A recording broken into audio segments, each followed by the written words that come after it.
ಅವನು ಬೆಳೆಯೋ ಬೆಳೆಗೆ ಇವತ್ತು ಸರಿಯಾಗಿ ಬೆಲೆ ಸಿಗ್ತಾ ಇಲ್ಲ. ತಗೊಂಡಿರೋ ಸಾಲನ ಅವನಿಂದ ತೀರ್ಸಿ ಕಾಯ್ತಾ ಇಲ್ಲ. ಎಷ್ಟೋ ಕಡೆ ಮಳೆನೇ ಆಗಿಲ್ಲ. ಹಸುವಿನಿಂದ ಅವನು ಆತ್ಮಹತ್ಯೆ ಮಾಡ್ಕೋತಾನೆ. ಹಾಗಾದ್ರೆ ಫ್ಯಾಕ್ಟ್ರಿ ಕಟ್ಟಕ್ ಬಿಡಲ್ವಾ ನೀವು? ಬಿಡಕ್ಕಿಲ್ಲ. ನೀನು ಮಂತ್ರಿ ಆದ್ರೆ ನಾನು ರಾಜ. ರಾಜ. ನಮ್ಮಿಂದ ನೀನು, ನಿನ್ನಿಂದ ನಾವಲ್ಲ. ನಿನ್ನ ಕುರ್ಚಿ ಯಾವಾಗ ಬಿದ್ದಾಯ್ತದೋ ನಿನ್ಗೆ ಗೊತ್ತಿಲ್ಲ. ಆದ್ರೆ ನಮ್ದು ಹಾಗಲ್ಲ. ಸಾಯೋ ಗಂಟ ನಾವೇ ರಾಜ. ನಾವು ಮನಸ್ಸು ಮಾಡಿದ್ರೆ ಯಾರನ್ನ ಬೇಕಾದ್ರೂ ಮಂತ್ರಿ ಮಾಡ್ತೀವಿ.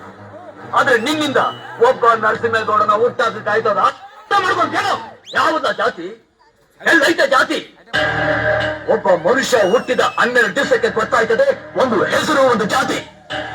ಅದು ಇನ್ನೊಬ್ರು ಹೇಳಿದ್ರೆ ಸತ್ ಮೇಲೆ ಆ ಹೆಸರಿನಿಂದ ಕೂಗಿದ್ರು ಆ ದೇಹ ಕೇಳಕ್ಕಿಲ್ಲ. ಜಾತಿ ಹೇಳಿದ್ರು ಆ ದೇಹ ಹೇಳಕ್ಕಿಲ್ಲ. ಅಂತ ಜಾತಿ ಬದುಕಬೇಕಾದ್ರೆ ಯಾಕಾಗಬೇಕು? ವ್ಯಕ್ತಿಯಿಂದ ಜಾತಿ ಅಲ್ಲ, ವೃತ್ತಿಯಿಂದ ಜಾತಿ. ಒಬ್ಬ ಮನುಷ್ಯನಲ್ಲಿ 4 ಜಾತಿಗಳಿರ್ತವೆ. ಒಳ್ಳೆಯದನ್ನ ಯಾವನ್ ಹೇಳ್ತಾನೋ ಅವನೇ ಬ್ರಾಹ್ಮಣ. ಒಳ್ಳೆಯದ್ರ ಬಗ್ಗೆ ಯೋಚನೆ ಮಾಡೋನೇ ವೈಶ್ಯ. ಒಳ್ಳೆ ಕೆಲಸಕ್ಕೆ ದೇಹನ ಉಪಯೋಗಿಸ್ತಾನಲ್ಲ ಅವನೇ ಕ್ಷತ್ರಿಯ. ಇವನ್ನೆಲ್ಲ ಒಪ್ಕೊಂಡಿದ್ದಾನಲ್ಲ ಅವನೇ ಯಾರು? ಕಷ್ಟದಲ್ಲಿರೋನ್ನ ಕಂಡ್ರೆ ಕನಿಕರ ತೋರಿಸೋದು. ನಮ್ಗೆಲ್ಲ ಅನ್ನ ಹಾಕಿ ಕಾಪಾಡ್ತಾನಲ್ಲ ಅವನು. ಅದಕ್ಕೆ ಎಲ್ಲರೂ ಕಾಲ ನಮಸ್ಕಾರ ಮಾಡೋದು. ಮೊದಲು ಮನುಷ್ಯನಾಗಿ ಬಾಳ್ಬೇಕು. ಆದ್ಬಿಟ್ಟು ಅವನಿಗೆ ಯಾವುದೇ ಜಾತಿ ಹೆಸರು ಹೇಳ್ಕೊಂಡು ಬದುಕಿದ್ರು ಏನು ಪ್ರಯೋಜನ ಇಲ್ಲ. ಅಂತ ಜಾತಿ ನಾವು ನಂಬಿಲ್ಲ, ಯಾವತ್ತೂ ನಂಬೋದಿಲ್ಲ.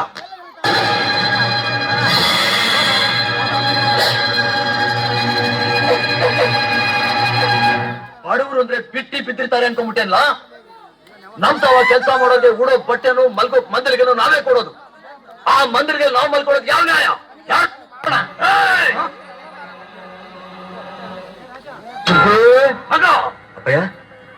ಇವನನ್ನು ಕರ್ಕೊಂಡೋಗಿ ಎಲೆಕ್ಷನ್ ಅಲ್ಲಿ ನಿಲ್ಸು.